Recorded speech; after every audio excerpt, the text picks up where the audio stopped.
Hi there, it's Marzena. If it's not your first time here, you probably know that I love making fairies on this channel. I've made fairies inspired by plants, I've made fairies inspired by insects, other small animals, and many more. But I've never made a fairy inspired by a pastry. So, without further ado, let's add to my fairy family a cute, beautiful, definitely sweet and maybe a little bit cheeky cherry pie fairy. Let's dive in. Because I wanted this one to have some feminine curves, I chose Monster High Draculora from Generation 3. She definitely has something to sit on. I am not a fan of this new line, but I like a challenge. And a challenge it was. First step of preparation was easy, cutting off as much of the hair as I could. Then I dunked the head in a boiling hot water for about 1 minute long hot yoga. And the struggles began. The head was very hard to remove from the neck, and I was afraid that I will end up with a broken neck peg. Luckily, it didn't happen. But hair plugs removal was even harder. I have never spent so much time on this step. Scraping the inside of the head wasn't sufficient. I needed to pull out some of the hair plugs one by one. It was a very tedious job. At least the factory face went off smoothly with the help of 100% acetone. When the head was finally bald and clean, it was time to shrink it. Watch my head shrinking tutorial if you are interested in how I do it. I repeated the process 5 times before I was more or less satisfied with her new proportions. Then I took white and fleshy acrylics to match the wool I've planned for her hair, and painted a swirly pattern on her scalp.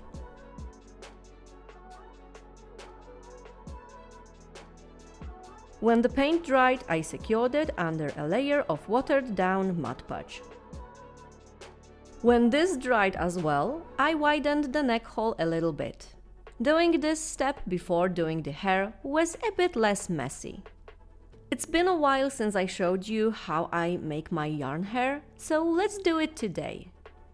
We are gonna need 100% acrylic yarn, our head, a pet brush, a fancy and sharp scissors, some poking tool, an awl tool in my case, a rerouting tool, I've made mine from an X-Acto knife handle, and a needle with an eye cut at the angle, a pencil or barbecue stick, or anything that can hold our yarn for us, and something to measure the yarn strands. I use my old phone for that. We will also use a hair straightener to make our hair slick. At first I wanted to skip this step in this project, that's why it's not included here. Firstly, I cut the yarn into strands of equal length. Tied them one by one to a pencil. Then you can either unravel each strand or leave them as they are and go straight to brushing them out. Unraveled yarn is easier to brush out, but the unraveling itself takes a lot of time, so it doesn't make that much of a difference time-wise. There's always a lot of leftovers, and you can't get the hair longer than the actual yarn fiber's length, which is like 12 centimeters or 4 to 5 inches. When all the loose fibers are brushed out, the yarn is nice and fluffy. Looks like the hair after tiny braids, and you can use it like that or straighten it for the slick look. Hair like that you can use as wefts or for the reroot. To reroot our shrunken head, firstly I cut out the strand of prepped yarn, divided it into smaller strands, poked a hole into my doll's head, and used my reroot tool to grab the strand of hair and push it through the hole.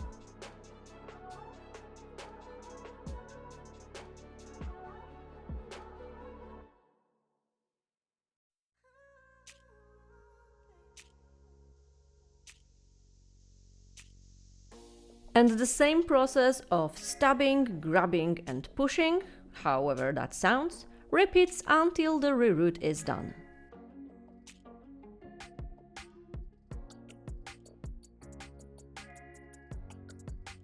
Last thing to do is to pour some tacky glue inside the head and smear that glue with a Q-tip so all the new hair plugs will be covered and secured. Leave the head for a few days for the glue to dry and it's all done. After those few days, it was time to reunite the head with the body.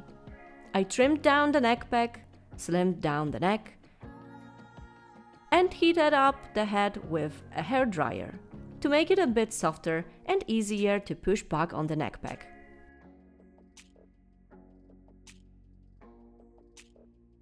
Time to turn our girl into a cozy burrito. I smoothed the head to neck transition a bit and I sprayed the face with 1 layer of white primer, just in the middle, and with 3 layers of Mr. Super Clear UV Cut Flat Varnish. And let the face-up process begin. I started, as always, with some basic shading. Most customizers start with sketching the eyes. I like to give my faces a little bit more shape first, especially with those big, flat faces of G3 Monster High or Ever After High dolls. I usually don't do that, but the earrings holes on this doll really bugged me, so I covered them with a tiny amount of UV resin.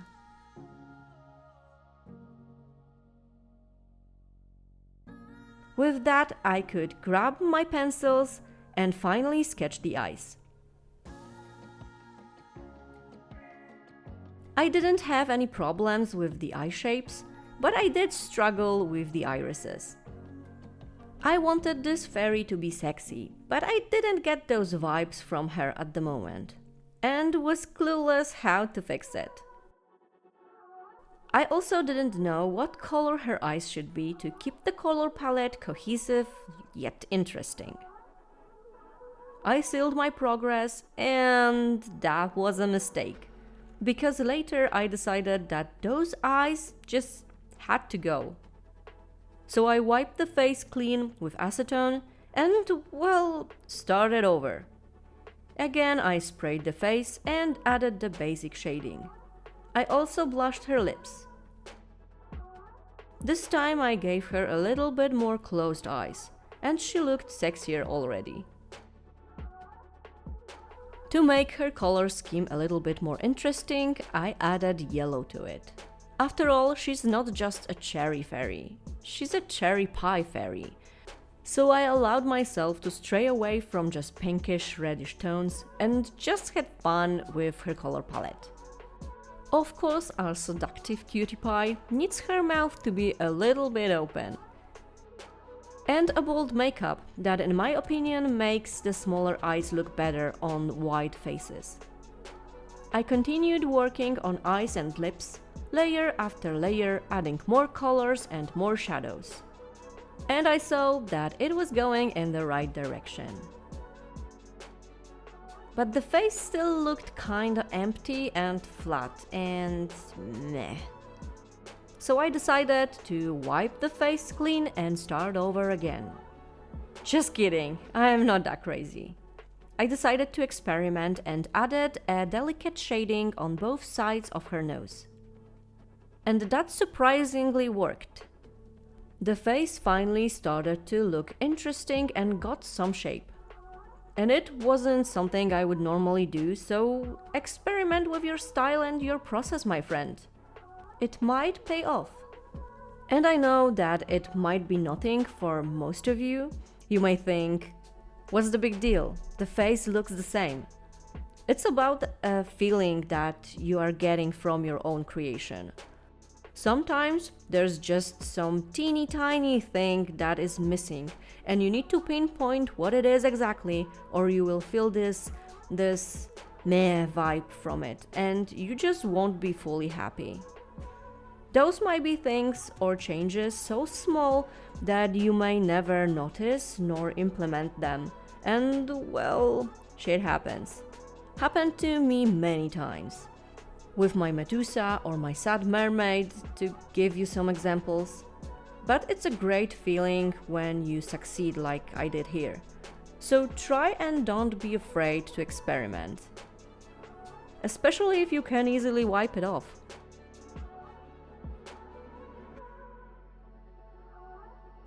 On a little unrelated note, my channel just reached 200,000 subscribers. Yay! I want to thank you for sticking here with me. So my question for you is, would you be interested in another small Q&A? Or maybe a new workshop tour, because my old one is quite outdated now?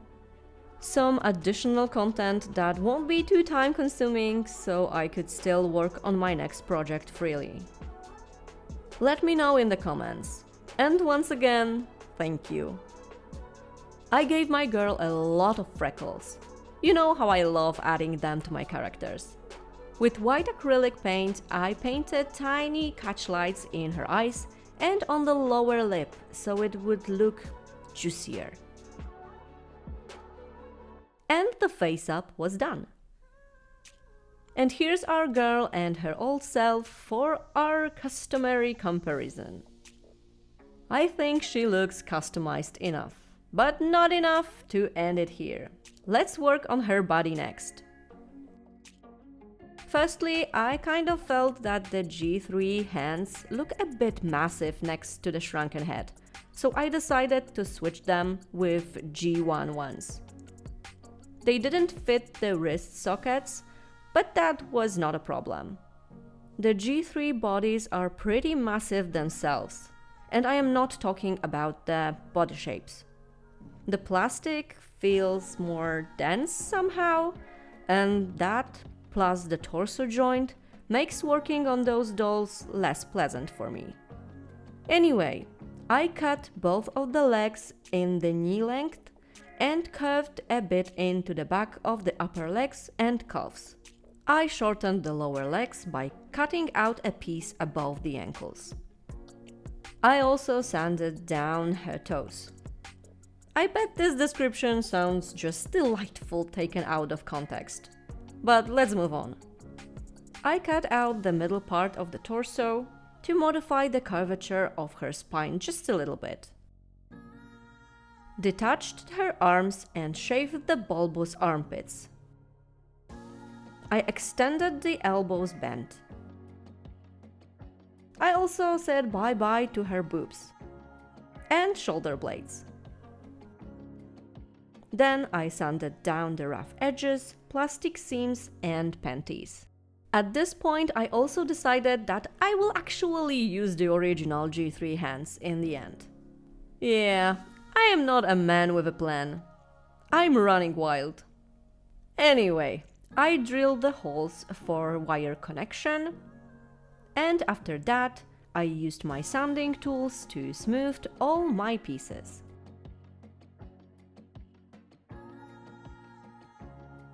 All the pieces were prepared, so it was time to put them together. I left the arms detached, but I glued the elbows and wrists in place.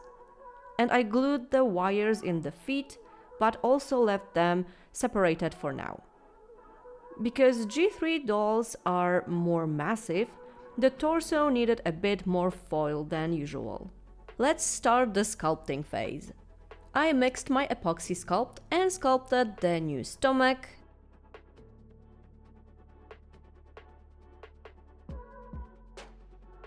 hips, thighs, elbows and wrists.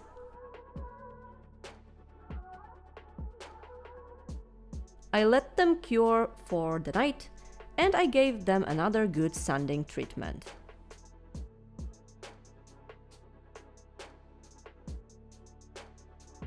Then I glued the arms in place and sculpted the shoulders and armpits. For those who fear for my safety, 99% of the time I do use gloves while mixing the epoxy.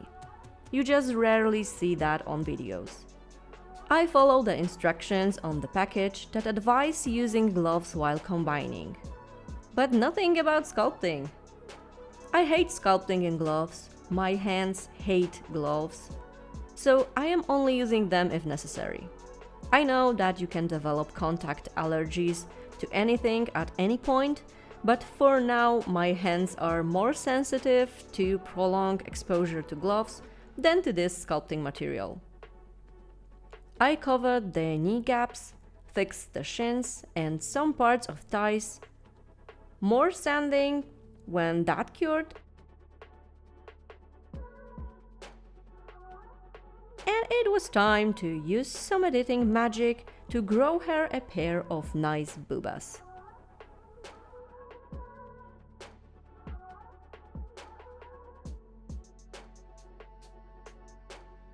But we, the internet people, all know that no nips, no boobs.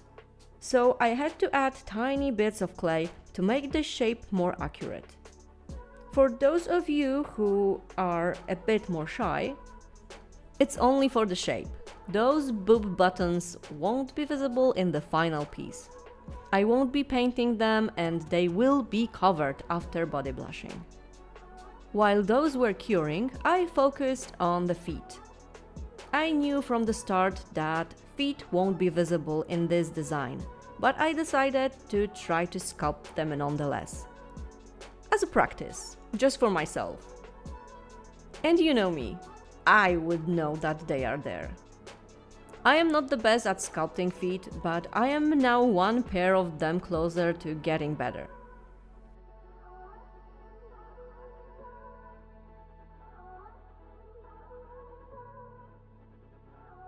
When they cured, I glued them to the doll with a hot glue. The gaps I covered with epoxy clay, and when it cured, I sanded everything one last time. Or so I thought.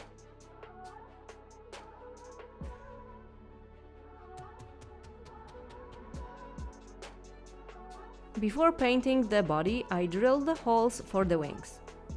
And because I was afraid that this design might be too boring and simple, I also decided to give her additional set of wings on her hips, ankles and wrists.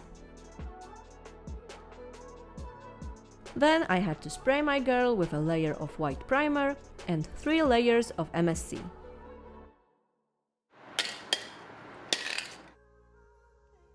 Unfortunately, the layer of primer revealed a lot of sanding imperfections, and I just couldn't leave it like that.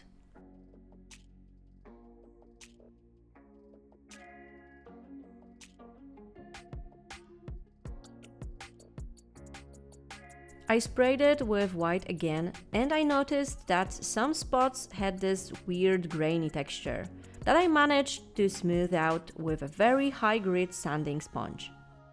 After that, I could finally spray her one last time with white and with 2 or 3 layers of MSC. Then she was ready for body blushing. Of course, the colors of the body had to match the face. Because I don't own dark cherry color pan pastel, I used magenta, red and browns and just layered them up until I got the color that I liked.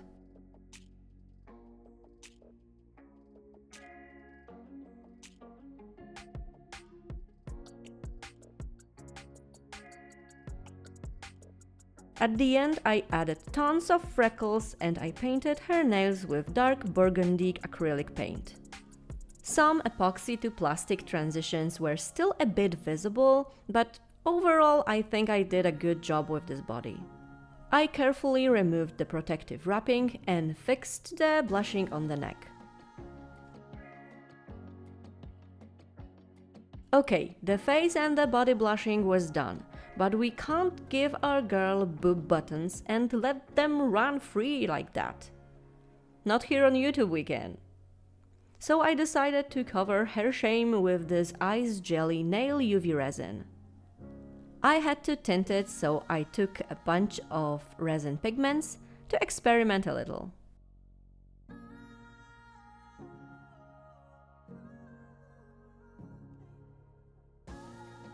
When the shade and opacity were right, I started spreading this thick goo on my doll, applying it in mostly strategical spots.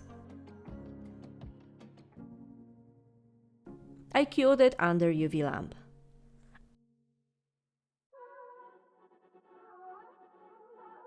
Unfortunately, this gel cures with a sticky dispersion layer at its surface, so I wipe my doll with a nail degreaser.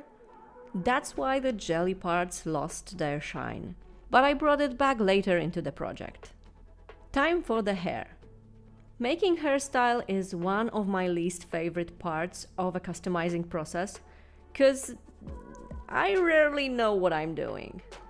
This one wasn't an exception. I am hairstyling dum-dum and I just usually have to wing it to get to my desired effect. Which here was a hairstyle shaped like a whipped cream swirl, or at least a poop emoji.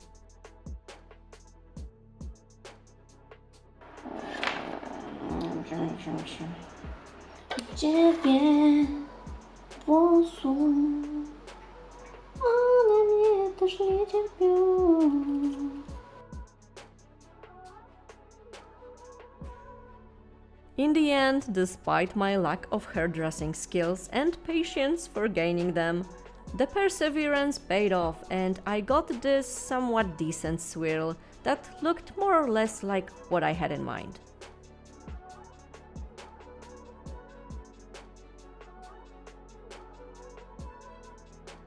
Let's make our fairy some wings. With my old but gold resin technique. I took my tailor's ruler, cause it's flat and transparent, and glued the wings patterns on the back. I laid properly cut and bent wires on top, and filled the wings shapes with UV resin. Cured it under UV lamp.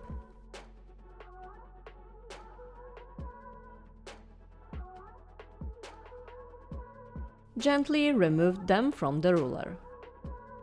I used my micromotor to give them the final shape. The paper pattern was just to give me a general idea of the shape. Sanding resin is safer and less messy if you do that with a vacuum cleaner pipe pointed at it. On the spur of the moment, I made tiny indentations at the tips of each wing. And I used black acrylic paint and a thin brush to paint the patterns. Then I added colors with an airbrush. A burgundy red, transparent red, and transparent yellow. When those dried, I covered them with 2 thin layers of UV resin, cured in between under UV lamp.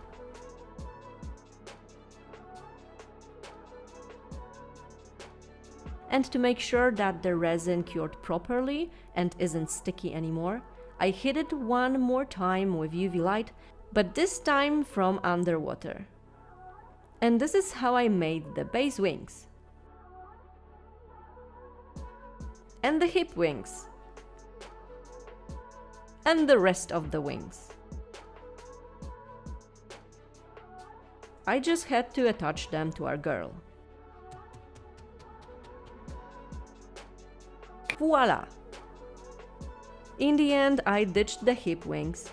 The idea was cool, I still think that, but it looked a bit too crowded and the overall design was kinda losing its shape.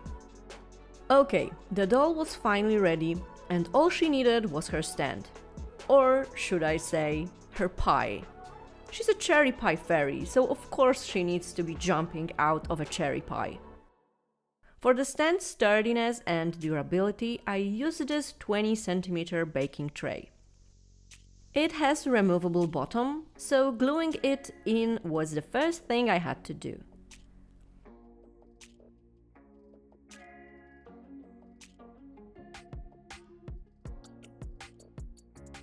Then I bulked up the form with aluminium foil.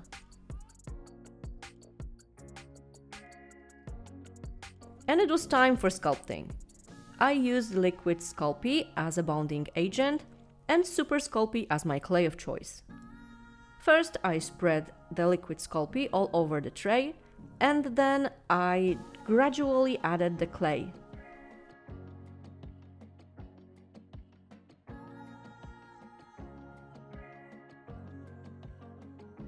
When everything was covered, I smoothed the clay out.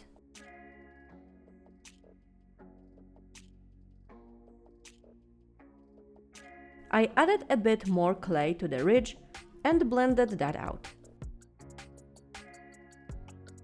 Then I created a wavy pattern at the edges to make it look more like taken out of a tart tray or something like that.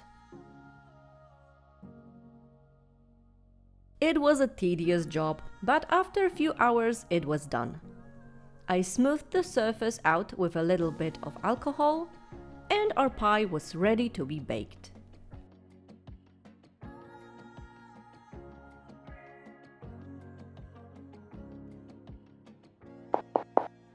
When it was nice and solid, it was time for painting. First, the primer. Then the brownish yellow base. And last but not least, shading with pan pastels. To make a fake pastry like that look realistic, the shading must be reverse. The parts that are sticking out the most will be darker, because the heat hit them most. And parts that are more hidden will be safe from heat, therefore they will be lighter. Here's what I ended up with. Let's make the filling. Of course, our cherry pie needed some cherries. To make them, I took a small piece of aluminium foil and rolled it into a ball. Then I covered my ball with Super Sculpey, made an indentation, and stabbed my cherry with a toothpick for better grip. After baking, it's painting time. First, white primer.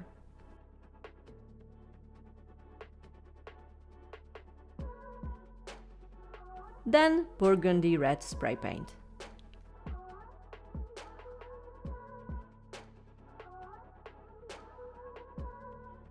Perfect.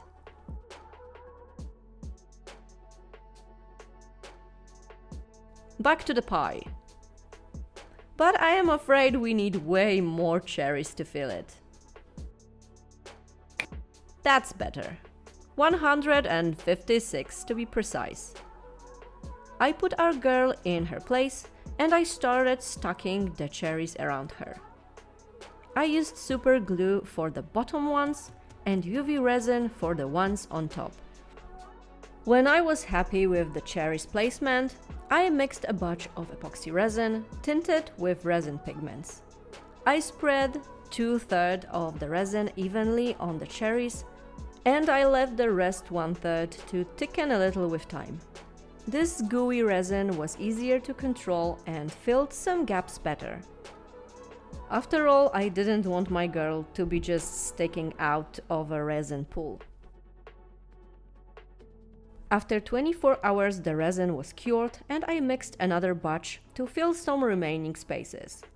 But again, I needed a thicker resin for that, so I set it aside and used the rest of my ice jelly while waiting.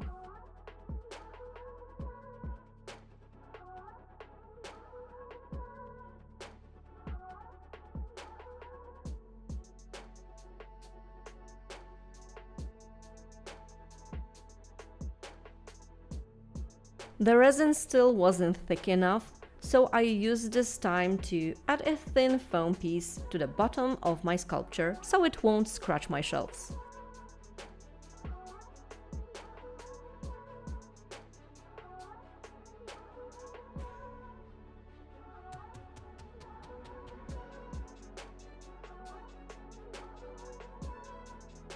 But the resin was still too runny, so I mixed some UV resin with resin pigments and I attached 3 unused cherries that were still lying around. I created a dripping from the pie and over the cherries and cured it under UV lamp.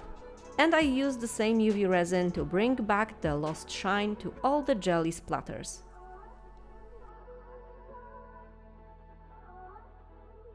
And with that done, epoxy resin was finally good to be used. Another 24 hours later, I started working on the last part of the project, the crust. I mixed a little bit of brownish yellow paint into cold porcelain clay. It is a type of clay that dries on air, so no need for baking. I press the clay through my pasta machine and use a pastry roller cutter to give the edges of my crust some oomph. I arranged the stripes in the over-under manner, if you know what I mean. When my crust hardened, I gently removed it from the pie for painting. Another property of cold porcelain is that it's not very sticky to other surfaces, so the touching it wasn't hard. I painted the crust just as I did on the pie, brownish yellow base, and blushing with brown pan pastels.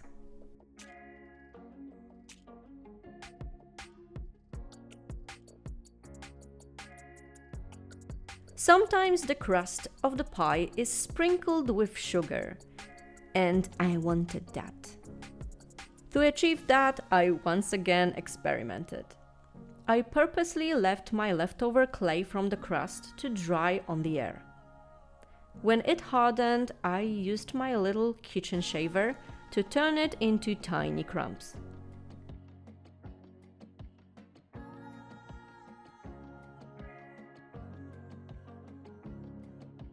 I brushed my crust with glossy Mod Podge and sprinkled it right away with my sugary crumbs. At first, it wasn't easy.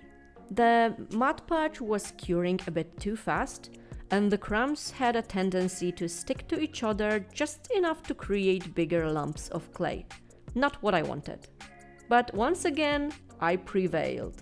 And the result really made me happy.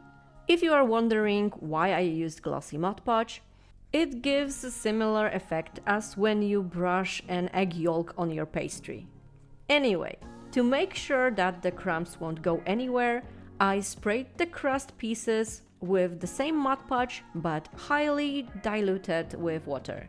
I removed the air bubbles by heating them with a gas torch. It looks like salt sticks.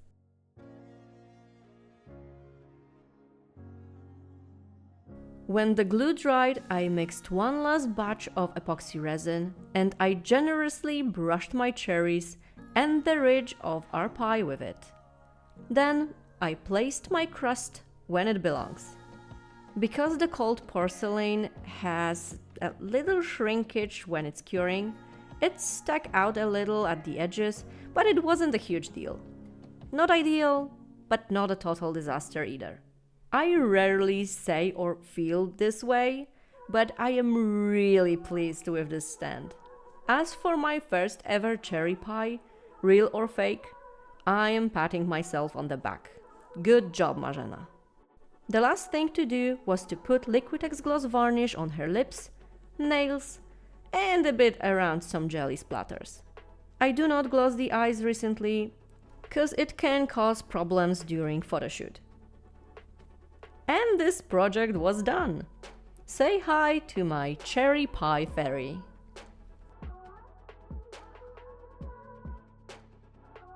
I am quite happy with this one. I feel like it's my favorite stand I have ever made. Looks so scrumptious and moist. I wouldn't eat it, cause the apple pie is the only fruit pie that I like. And I know I made it from clay resin and acrylics, but it does look delicious to me. I haven't shown you all the struggles here.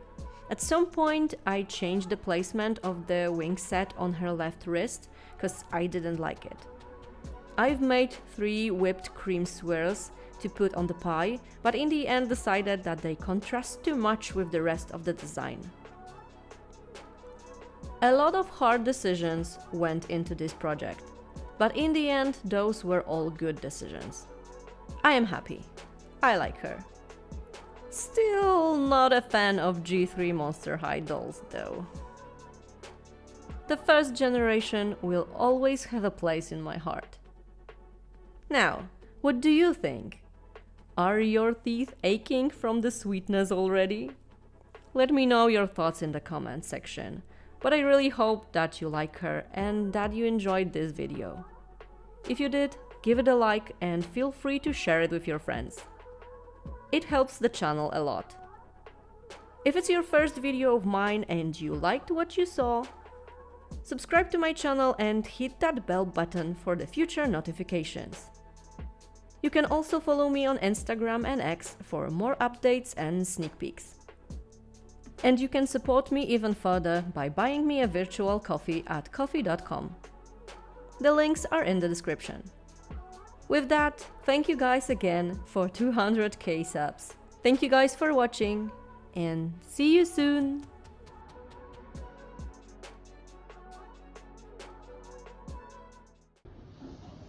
Proszę, jaki elegancki kocik.